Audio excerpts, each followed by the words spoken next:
Well, a warm welcome to this talk. It's Thursday, the 16th of September. Now, I get asked frequently asked questions, and I do try and answer them when I can.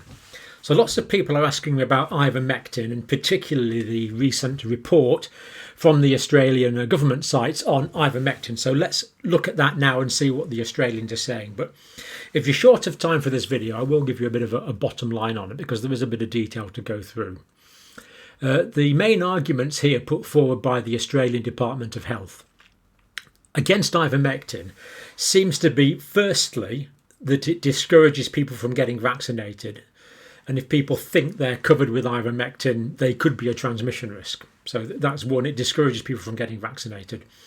The second one is that some social media accounts have been getting the dose wrong. We'll pad that one out in a minute. And the third reason is that they're running out of stock for other vital reasons. Now, let's just say for now, all of those reasons given by the Australian government are open to critique. So we'll do that now. Now, this is the site here. If you want to look at it for yourself, just to make sure I'm not making anything up, the whole report is there. Not too extensive and very accessible, very easy to read, quite comprehensible, nothing difficult about it. Now, this is from the Australian Government, Department of Health, Therapeutic Goods Administration, TGA. New restrictions on prescribing ivermectin for COVID-19. So these are new restrictions. Came out on the 10th of September, so about 6 days ago now. So Therapeutic Goods Administration, acting on the advice of the Advisory Committee for Medicines Scheduling. So this seems to have gone through the appropriate channels in Australia. Placed new restrictions on the prescribing of oral ivermectin. General practitioners are now only able to prescribe ivermectin for TGA-approved conditions, scabies and certain parasitic infections. Now let me clarify what's been happening here. General practitioners in Australia have been prescribing ivermectin, and now the Therapeutic Goods Administration is telling general practitioners, these are qualified doctors in Australia, that they can't prescribe it for the viral indications, is what they are saying. They can only give it for specific indications, which are scabies and certain parasitic infections. Certain specialists will be able to still prescribe the drug if they think it's appropriate for a particular patient. And I would have been surprised if the GPs in Australia had been prescribing it to patients who they didn't think it was appropriate for, but this is what the Australian authorities are saying. Ivermectin is not approved for COVID-19 use in Australia, of course, we know this, that is the case, and yet some doctors were prescribing it. They say it's currently strongly discouraged by the National COVID Clinical Evidence Taskforce, fair enough, the World Health Organization, yes, and the US Food and Drug Administration, yes. They seem to forget to mention that the National Institutes of Health in the United States puts an open question on ivermectin.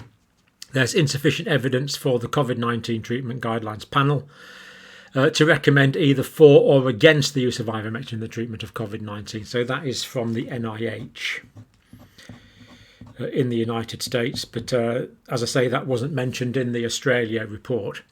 Now, getting on to their reasons, and this is where it gets really quite interesting. I might be revealing something quite fundamental, actually, but I'll let you decide that when we look at it. First reason. So there's a number of significant public health risks associated with taking ivermectin in an attempt to prevent COVID-19 infection rather than getting vaccinated. Well, we're not talking about vaccines here. We're talking about ivermectin. Now, I strongly advocate vaccination, of course, because I believe in preventing disease. But I also believe if treatments are available for disease, we should treat it. Prevention is better than cure, of course.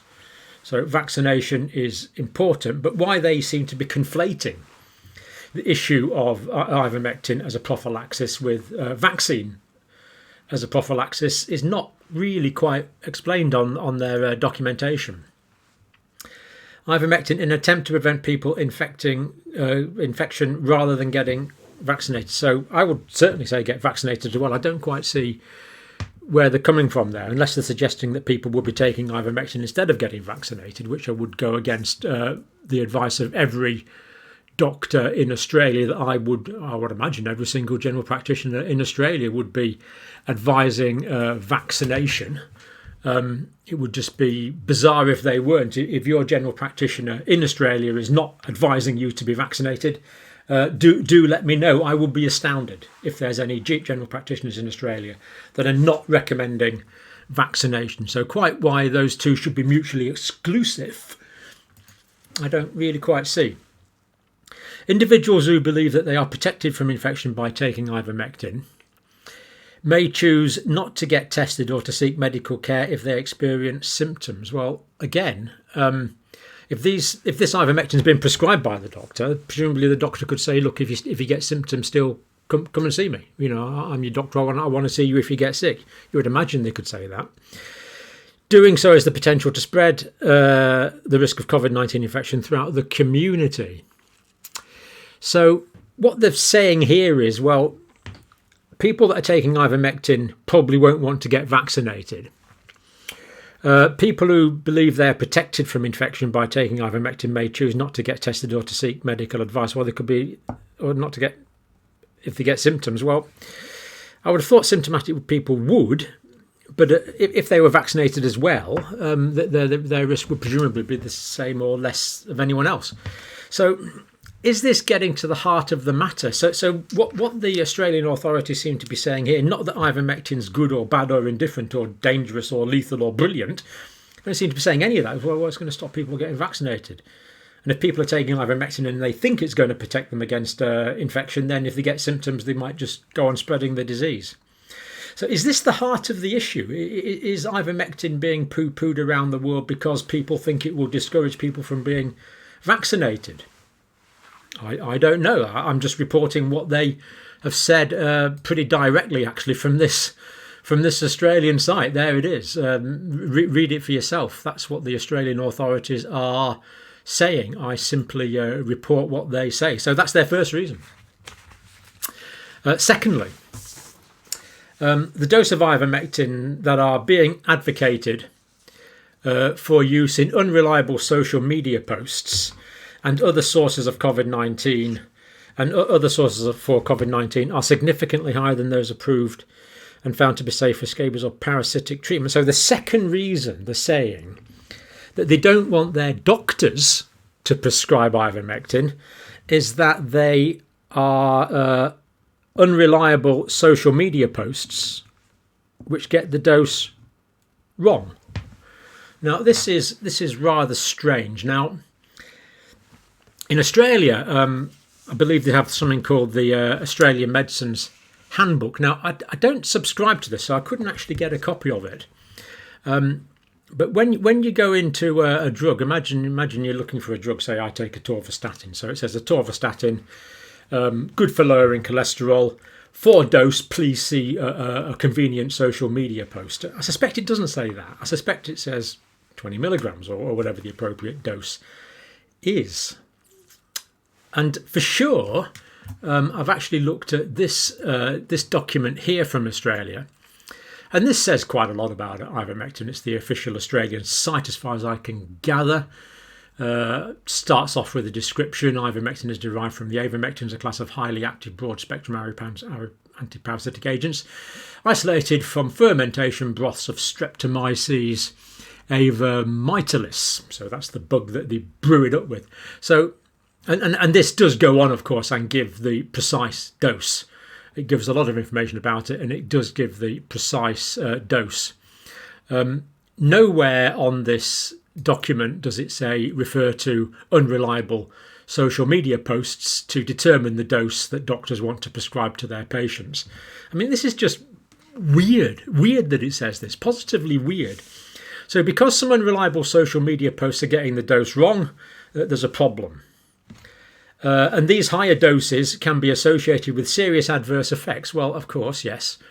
Serious adverse effects including severe nausea if you give too much, vomiting if you give too much, dizziness if you give too much, neurological effects such as dizziness, seizure and coma. Of course, it's a dangerous drug in overdose. Of course. Now, in the UK, we have this thing called the British National Formulary, which we have here. This is from the National Institute for Health and Care Excellence, and that gives us the dose of the drug in quite precise terms for various indications. So for chronic strongyloides infection, 200 micrograms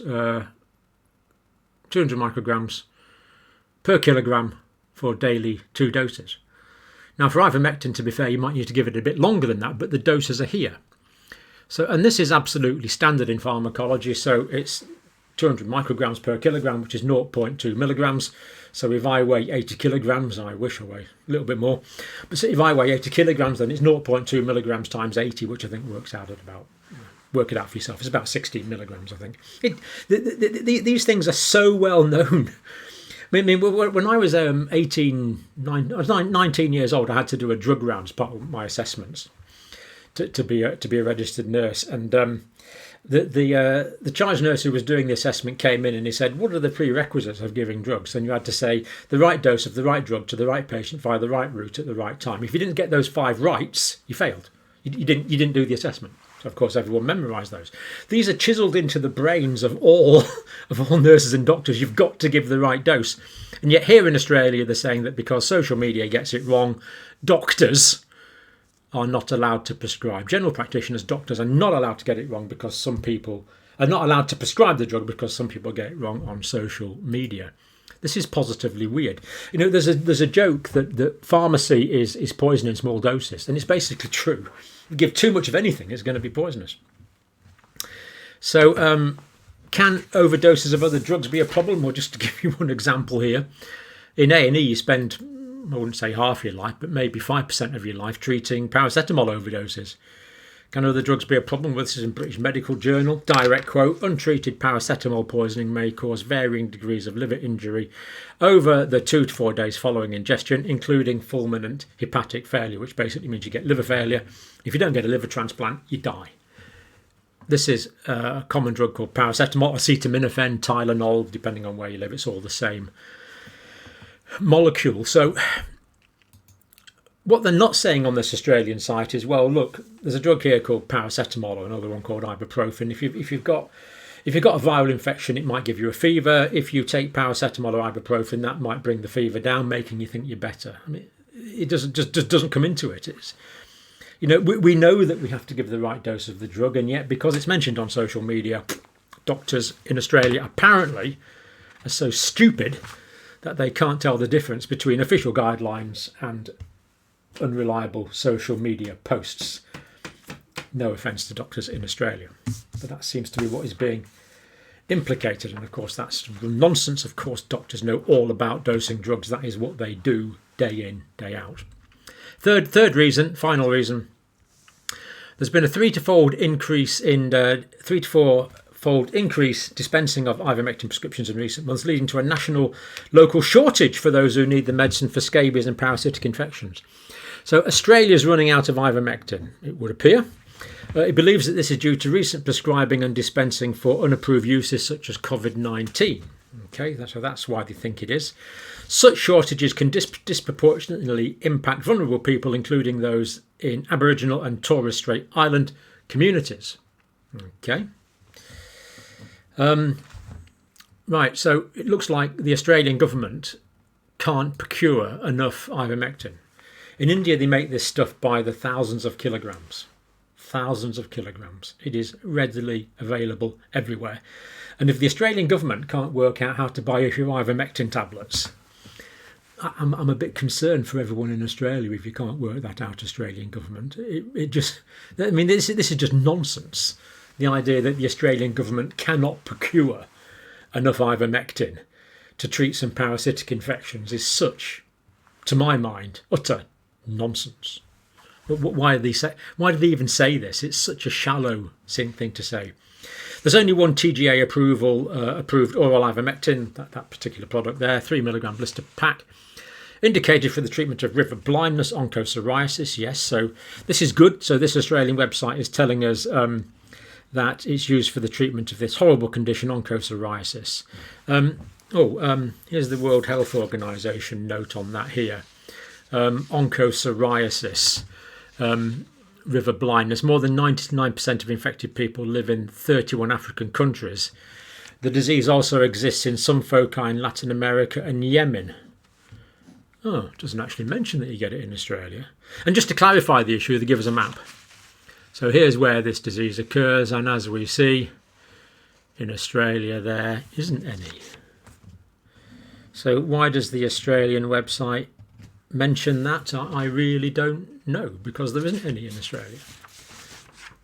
Strange. Having said that, threadworms, intestinal strongyloidiasis, is fairly common in rural Aboriginal and Torres Strait communities, as is scabies, both of which, of course, have excellent alternative treatments. I tend to use a bendazole for strongyloides as a first-line treatment, but anyway, you can't argue with it. It is an indication. But I suspect if the Australian government wanted to order 1 million tablets from India, they could get them pretty quickly. I suspect if they wanted to order 1 billion tablets, they could get them pretty quickly. But hey, they're saying they're running out. All medical practitioners continue to prescribe oral ivermectin for the approved indications. And then they say, however, the prescribing of oral ivermectin for indications not approved is now limited to certain specialists. Presumably they're talking about senior hospital consultants. So there you go. That is the question frequently asked about ivermectin in Australia. So the reasons that ivermectin is not being prescribed in Australia is, firstly, it will stop people getting the vaccine. Secondly, social media posts get the dose wrong. Therefore, doctors can't prescribe it. Thirdly, they're running out of stock. I mean, this is really... that is pathetic, Australian government. Now, what I'm looking forward to for the Australian government is, what's the efficacy? What are the contraindications? Are there contraindications? What are the interactions? Because we know that this drug can interact with a couple of blood thinning, anticoagulant agents, and another antiparasitic agent. What's the evidence that it works? What's the evidence that it doesn't work? But not stuff like this. This is this really adds nothing to the debate and tells me nothing about your view, Australian authorities, of the efficacy of ivermectin or the dangers of ivermectin as a drug in its own right. So there you go. Look at it for yourself. Really, look at it for yourself. I mean, I've said as much as I can. Really, that's it. That's what they say. So there you go. That's from the Australian Government Department of Health Therapeutic Goods Administration. So not a lot further forward really, but if you have stayed to watch this video nonetheless, thank you for watching.